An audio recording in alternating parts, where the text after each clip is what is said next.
So ito na, mga kababayan, no, una nating tatalakayin mga kababayan ay itong kay Trillanes na kung saan mga kababayan ay alam na ni Trillanes mga kababayan kung sino ang nasa likod, no, ng mga kwentong maleta. Ito po parinig ko sa inyo mga kababayan. Pakinggan nyo po mismo si Trillanes. We're getting information right now na galing sa Duterte camp. Yung nag-finance, nagpa-organize ito. Itong mga front, siyempre si Baligod yung gustong umiksena dyan. Pero nakita namin yung mga iba't ibang mga information like the cars used by the Marines sa pagpunta ng press con. Nakaregister yung sa asawa ni Mike Defensor, yung isang vehicle. We're getting information. Ito na mga kababayan, mismo sinabi, pa-deny-deny pa si Mike Defensor, no? Sinabi mismo ni dating Senador Antonio Trillanes, kababayan, na ang sasakyan na sinakyan ng 18 Marines, no, ay rehistrado po ito at nakapangalan sa asawa ni Mike Defensor. Mismo po kay Trillanes nang galing yan, mga kababayan. At ito namang si Baligod ay isa ding DDS, no, na nakita nyo naman na kung saan kasama nga niya si Digong noon pa man. May mga picture nang lumalabas mga kababayan at kumakalat ngayon na dating kasama niya si Digong. So, ibig sabihin DDS. Actually, mga kababayan, wala namang problema kung loyalista ka, DDS ka, as long as yung nilabas mong ebidensya o pruweba ay totoo. Diba? At may pinagkukunan or binabasihan. Kung kwento lang, mga kababayan, katulad nga dito, mga kababayan, no? Binulgar na ni Trillanes ngayon. Tapos, meron pang isa, mga kababayan, nung in-interview itong si Baligod ng News 5 ay maraming palusot at iba-iba na po ang kanyang mga statement, no? So, 'di ba may nagsabi, Sir Kent, asawa daw ni Baliktad mga kamag-anak ni Digong. Di ko po alam, mga kababayan. Oo, ang inisyo kasi nila ngayon, ito daw si attorney attorney sa ICC na Pinoy, may asawa daw mayor. Sabi ni Jason sa, sabi ko po tragis Jason sa, puro ka fake news. So ito po mga kababayan, ipapanood ko po sa inyo na mismo itong mga issue nila, mismong si Ping Lacson nag-react, no, sa mga sinasabi nitong 18 Marines, no, 18 Marines. Sabi ko nga sa inyo mga kababayan na kung ano yung ni-reaction ko sa nakaraang live, ganun din ang reaksyon ni Ping Lacson. Pakinggan nyo po mga kababayan. May mga portions doon na pwede na sabihing credible, pero may mga questionable. Number one, sinabi nila 805 billion yung napunta, yung pinamahagi o napunta kay Congressman Saldico. Well, from 2023 to 2025, ang total amount ng flood control projects, 1.13 trillion.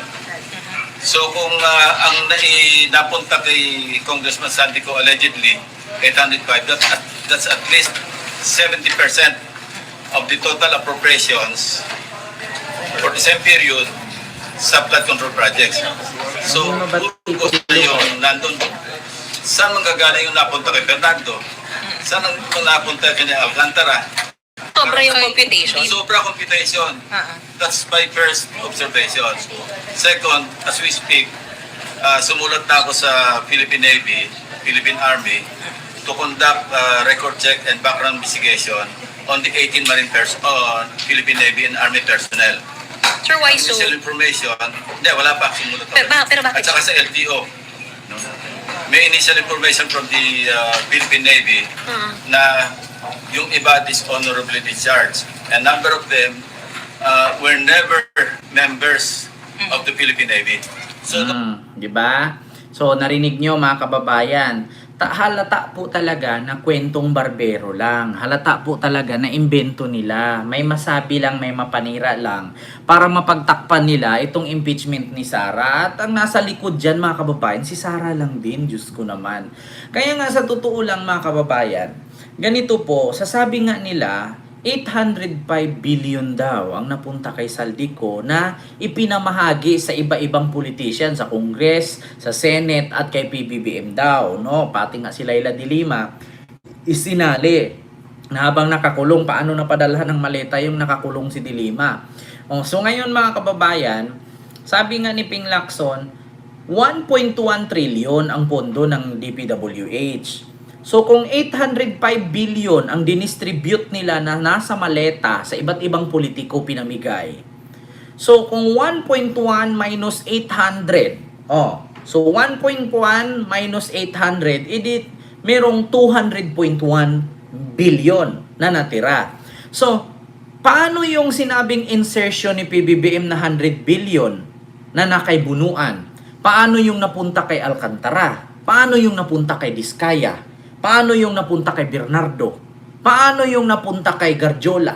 So, nasobra pa. E di, kung ganun mga kababayan, hindi nagnakaw si Alcantara, hindi nagnakaw si Bernardo, hindi nagnakaw si Bunuan, hindi nagnakaw si Diskaya, at higit sa lahat, hindi nagnakaw si Garjola. Mga kababayan, yan ngayon ang hindi masagot-sagot, no? Nitong 18 Marines. 'Di ba? Paano nangyari kung 805 billion ang nakurap at napunta kay Saldico na ipinamigay sa iba-ibang politiko na nilagay sa maleta? So, 200.1 billion na lang ang natira sa budget ng DPWH. So, ano na lang kinikita ni Diskaya? 'Di ba? Sa bahay pa lang ni Diskaya 600 million na. Yung sasakyan pa niya, kay Garjola pa lang, ilang bilyon na. May sasakyan pa. Meron pang kay Bernardo. Meron pa kay Bunuan. Yun pang kay Joel Villanueva na multipurpose building, 600 million na. O 120 billion na. 1.20 billion na yung halaga. Mga kababayan. Diba? So ano na lang mapupunta dun sa mga magnanakaw? Kung 800 billion na ang kay Saldico, paano na lang yung kay Alcantara, kay Bernardo, kay Bunuan, kay Joel Villanueva, kay Diskaya? Diba?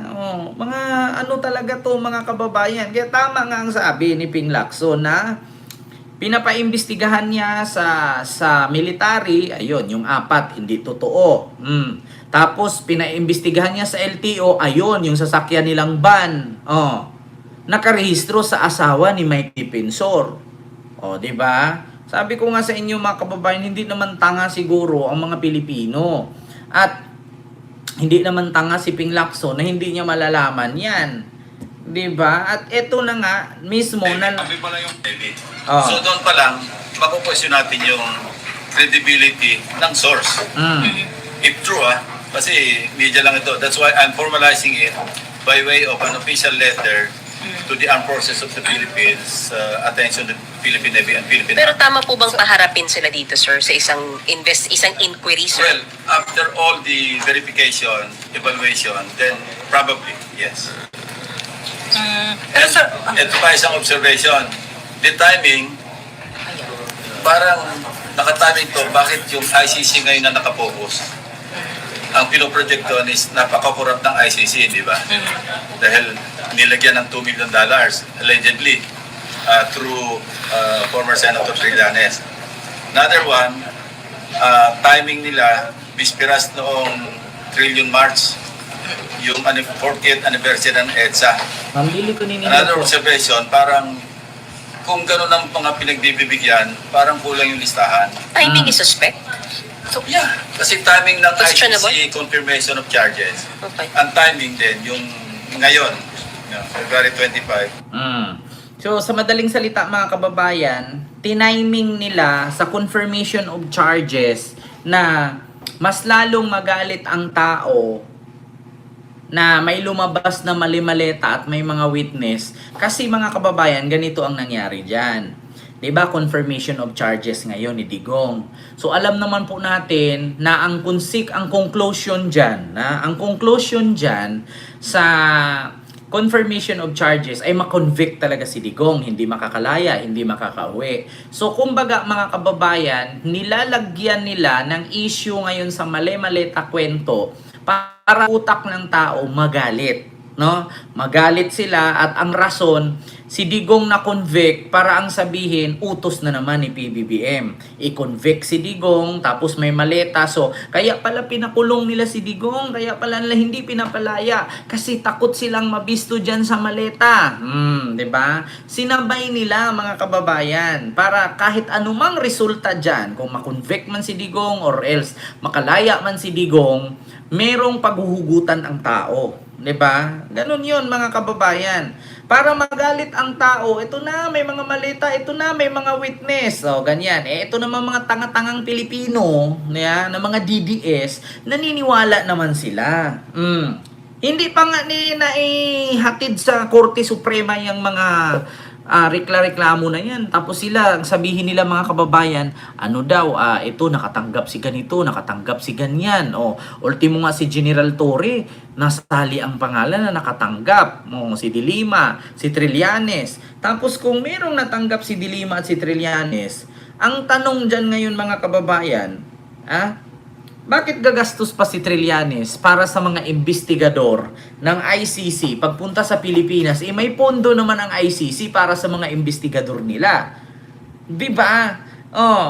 Mga kababayan, tanong ko lang, bakit kailangan gumastos ni Trillanes at ni Saldico para sa mga ICC? Meron namang pondo ang ICC para ipamasahe palipad sa mga investigador, pang-hotel at pangkain nila. 'Di ba? Kasi nga mga kababayan, meron naman yan silang kinikita at may mga sweldo naman ang mga taga-ICC. So paano pang mangyari na gastusan pa ni Trillanes? Diyos ko naman. Hindi kung ganun ang mangyari, ginastusan ni Trillanes ang ICC, so mahuhulog diyan, binayaran ni Trillanes ang ICC para si Digong makulong. Mga kababayan, hindi naman po siguro ganun.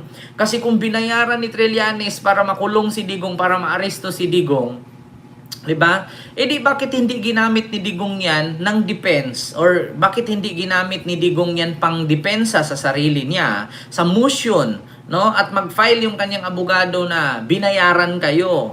Di maglabas kayo ng resibo na binayaran ni Trillanes ang ICC para pumunta sa Pilipinas, mag-imbestiga at makulong si Digong.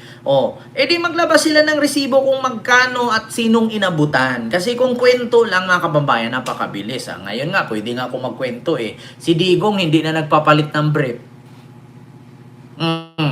So maniwala na agad kayo kasi sinabi ko hindi makapagpalit ng brief. Ang problema ngayon mga kababayan, paano ko nasabi yan? Nakikita ko ba? Katulad lang yan sa $2 million pinapalit nila para ibigay doon sa ICC para mag-imbestiga dito sa Pilipinas. Ang tanong, ang bilis lang sabihin ng $2 million. Pero ang hiling ng tao yung resibo. Kasi kung maglabas kayo ng picture dyan, tas AI edited na naman, wala mga kababayan, AI edited na naman.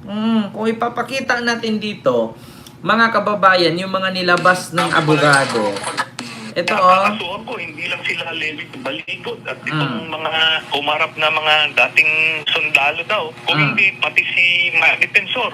Kasi amin yung impormasyon na yung isa sa mga sasakyan na ginamit, yung mga nag-press con doon, nakaregister sa pamilya niya. Kaya isasama ko yan sila sa kaso.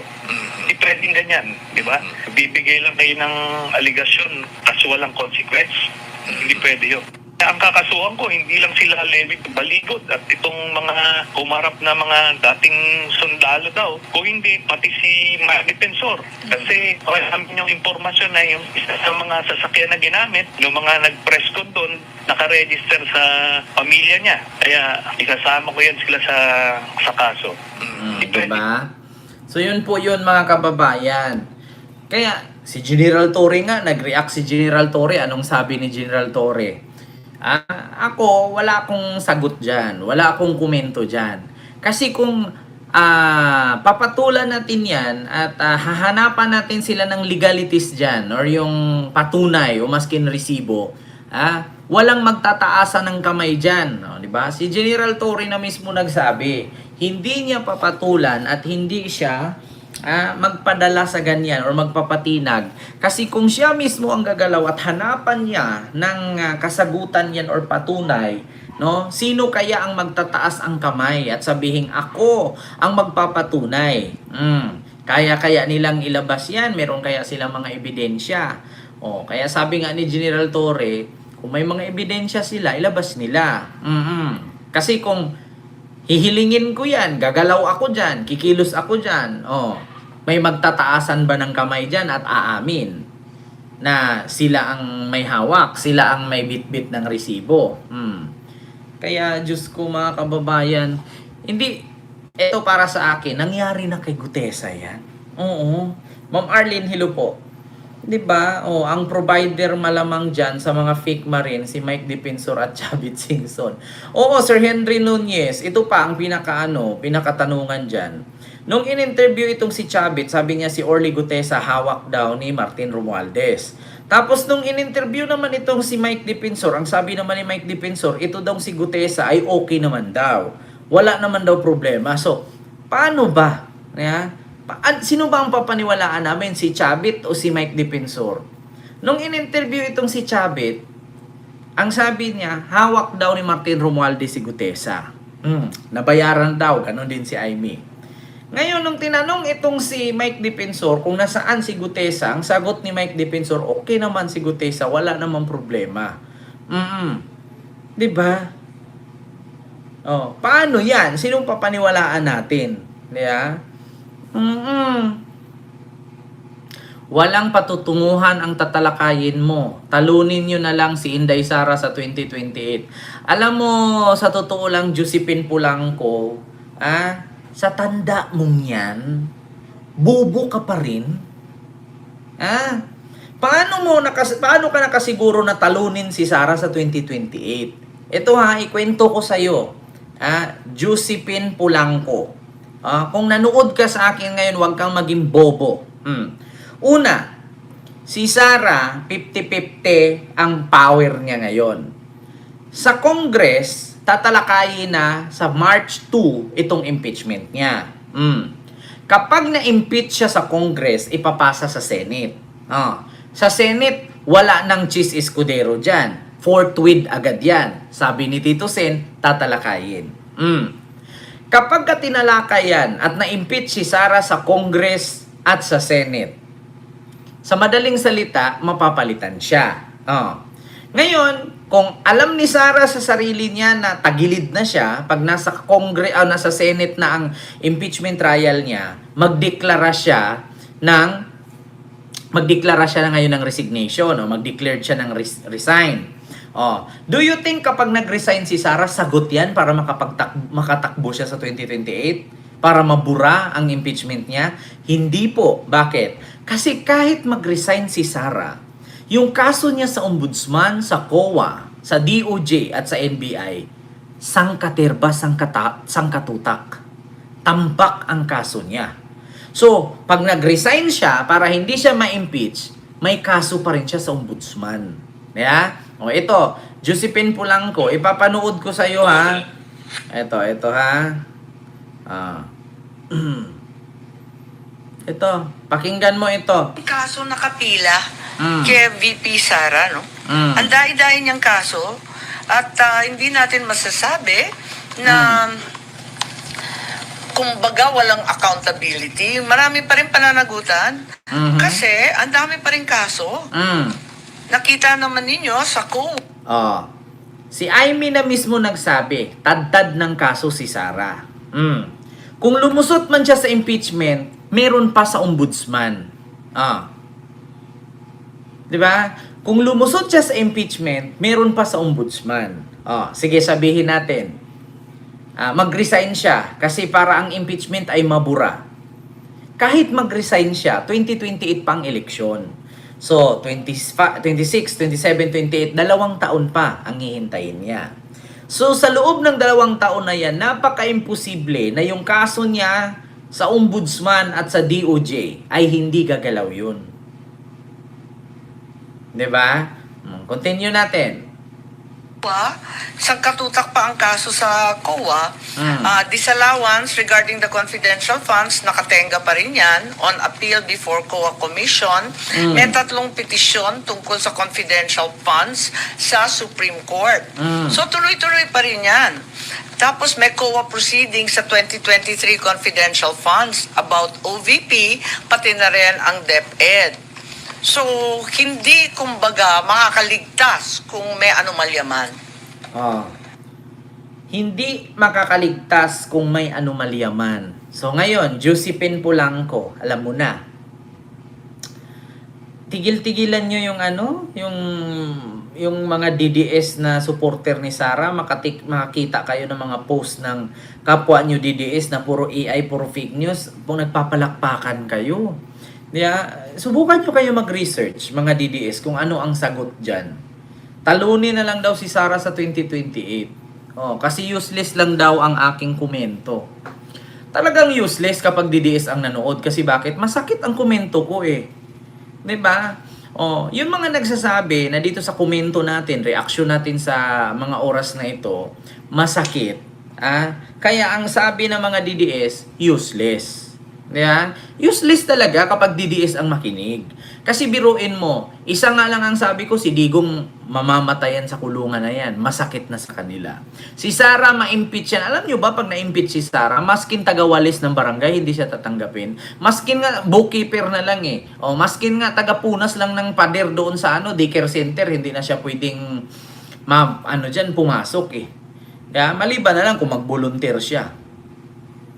Diba? Ganun ang katotohanan. Ay, Diyos ko. Ang pububo talaga nitong mga DDS. Kaya nga, tingnan nyo si Trillanes. Sabi mismo ni Trillanes, bistado na. Yung sasakyan na ginamit ng 18 Marines ay sasakyan ng asawa ni Mike Defensor. Diba? Diyos ko. Tapos mali-mali pa ang statement ng mga Marines. Tapos minsan mali din po si Attorney Baligod. Ay, nako. Diba? Ulitin ko mga DDS, once na ma-impeach si Sara, maskin tagawalis sa barangay, hindi na siya pwedeng pumasok. Hindi na siya pwedeng tanggapin. Lahat po, mga kababayan, kapag na-impeach si Sara, lahat po ng mga grounds, haharapin niya isa-isa, at pagdating sa usaping gobyerno, ay bawal na po siya. Ganun po yun, mga kababayan.